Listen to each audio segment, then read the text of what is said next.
Very juicy, very crispy at very malaki.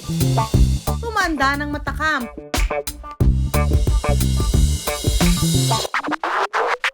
But wait, ang espesyal na burger ng Kapuso Hunk na si Vince Maristella ang tinutukoy ko na ating titikman, ha? 1, 2, 3! Ang langan-langan naman yan. Alam mo, malalakjo ako dito talaga eh.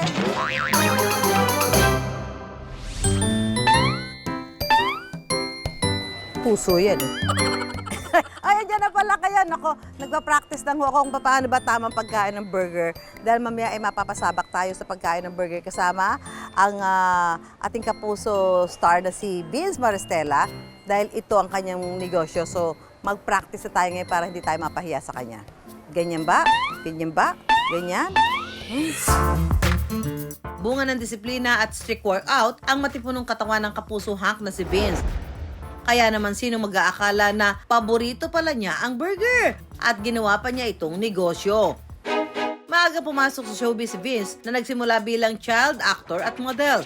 Ngayon ay parte na siya ng Sparkle Management ng GMA Network. Isa rin si Vince na napiling cast ng Encantadia Chronicles Sangre. What do you mean hindi ka makahanap ng Gimaras Mangoes dito sa Levante? Sa kabila ng kanyang busy schedule, lakas loob na pinasok ni Vince ang pagnenegosyo. Dati pa, nung nasa college ako, gusto ko talaga mag-business. May family business din kami, pero construction naman. Mga artista ngayon, mga matatalino na din talaga. And alam namin na hindi naman talaga forever ka magiging artista. So, as much as possible na habang kumikita ka ngayon, ni-invest mo siya sa ibang bagay na magbibigay din sa'yo ng kita in the long run. Nag-hire din siya ng chef na kasama niyang nag-develop ng kanilang menu. Graduate sa kursong marketing management si Vince. Lahat ng mga tinuro sa akin ng mga teachers ko dati kung paano mag-launch ng produkto, kung paano itetest yung mga products. Na-apply ko din siya sa business ko. Sa ngayon ay online deliveries pa lang available ang kanyang mga burger at sumasali rin sila sa mga pop-up events. Sinimula ni Vince ang kanyang negosyo sa tabi ng kanilang bahay. Nandito tayo sa commissary ng Nashville Fried Chicken. Dito namin hinahanda lahat ng pagkain, dito namin pine-prepare para pag may nag-order na customer, ready na agad. Unang-una, wala kang binabayaran na rent.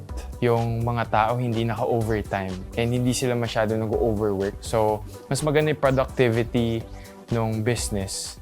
Boneless chicken thigh ang ginagamit nila sa burger. Meron itong Nashville hot chicken seasoning na pinaghalo-halong iba't ibang mga spices. Minamarinate namin to for 24 hours para yung lasa pasok na pasok sa karne. Ilulubog ito sa butter mixture at babalutan ng harinang may pampalasa. Piprituhin sa loob ng 5 minuto, saka hahanguin. Muli itong ilulublob sa mainit na mantika sa loob ng 2 minuto para makuha ang tamang lutong. Classic Nashville ang kanilang bestseller. Meron itong pickles, chicken thigh na pinahiran ng Nashville sauce, coleslaw at mayo dressing. May 3 pa silang ibang flavors, ang umami bomb,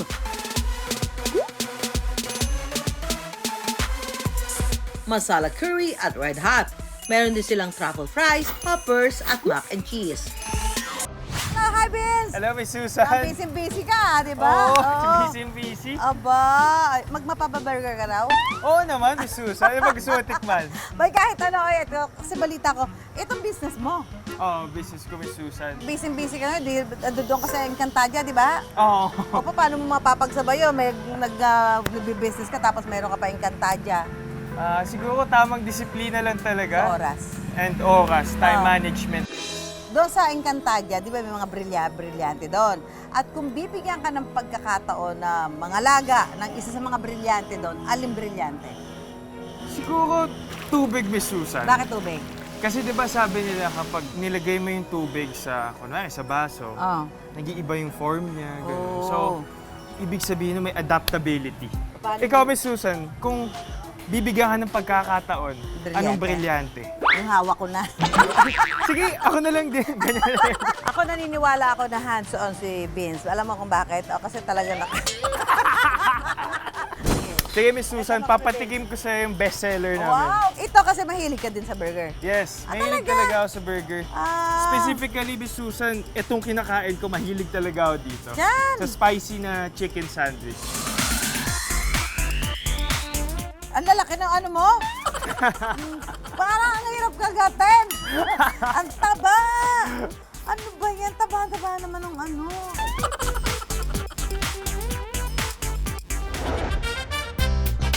So, Miss Susan, meron na tayong classic Nashville. Ang taba! Grabe! Paano kakainin yan? Laki-laki. Try natin magpaturo kay Vince kung paano ba kagatin tong kanilang burger na pagkakapal-kapal. Yan. O sige, ikaw. So, kailangan, Miss Susan, medyo igilid mo muna yung ano. Alin? Para hindi mo makain yung papel. Yan. Hindi, kinakain ko talaga papel. O, Tapos, bago ako kumain, dapat inaamoy mo muna. Di ba? Oh. Bago mo kagatin, syempre, di ba, inaamoy mo muna. At saka ka nakakagat. O sige, paano? Ah, laki!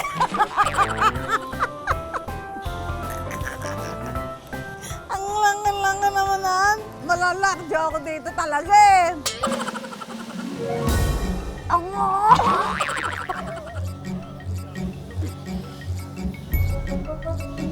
nahihilo ko.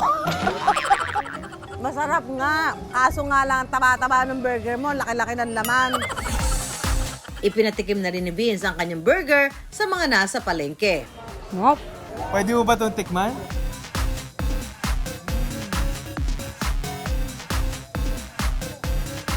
Medyo maanghang konti.